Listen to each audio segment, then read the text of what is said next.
Okay, okay. Hindi muna tayo magtu-tutorial ngayon, no?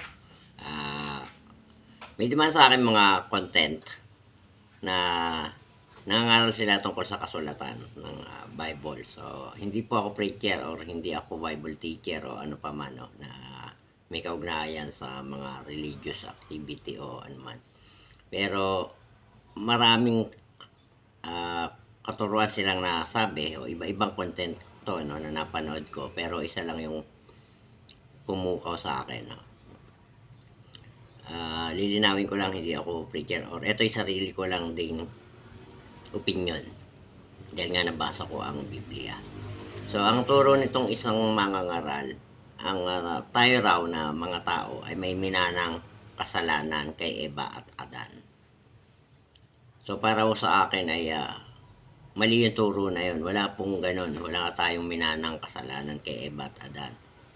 Dahil nung tinubos tayo ng Panginoong Jesucristo sa kasalanan, lahat po ng tao na nabubuhay ng panahon na yon, nung siya ay pako, ilbing at nabuhay muli, ay natubos ang kasalanan. At isa pa, mababasa rin natin sa Biblia na bago umakyat sa langit si Jesus Christ o ang Panginoong Jesucristo, bumaba siya sa kailaliman ng lupa. So ang ibig sabihin, pumunta siya sa mga namatay na, no, yung mga pumanaw na tao. Pinuntahan niya pa yun. Siguro para sabihin pinatawad ko na kayo.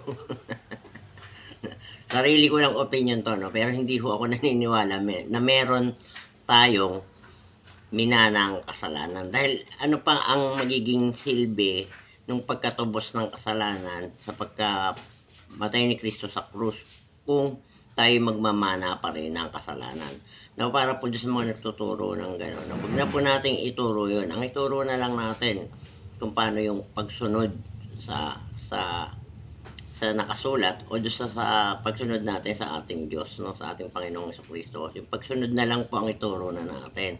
Huwag na po nating ituro yung mga nakalipas na, lalo yung Old Testament. Huwag na ituro yun dahil mahirap pong unawain yung Old Testament. Mas madaling unawain yung pangangaral ng Panginoong Jesucristo natin at yung mga ginawa niyang mabubuti at yung mga milagrong ginawa niya at yung mga sinabi niya ay talagang para sa lahat ng tao at hindi lang para sa mga Israelite.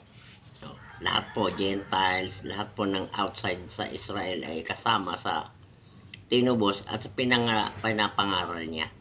So, kung sasabihin po natin na yung Ten Commandment para sa mga Hudyo na hindi tayo kasali ron, hindi po ganon.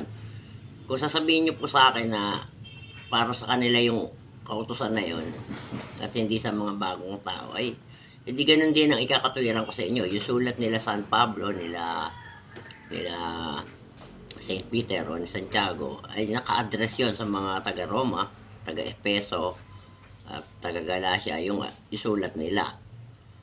So bakit ko paniniwalaan yung ganong katuruan na para lang sa kanila yung katuruan kung itinuturo sa atin ngayon sa panahon natin yung Biblia? Ba't pa natin susundin, no? So ang pagdating po ng Panginoong Jesucristo ay para po sa lahat ng tao na nabubuhay dito sa mundo natin. Yun lamang po, at sana ay medyo napaisip tayong lahat. Ako yung napaisip kasi kaya ako kinontento. Napaisip ako bakit ako magkakaroon ng minanang kasalanan. Papasok lang po ang kasalanan kapag ang tao ay marunong ng umunawa ng mabuti at masama. Salamat po.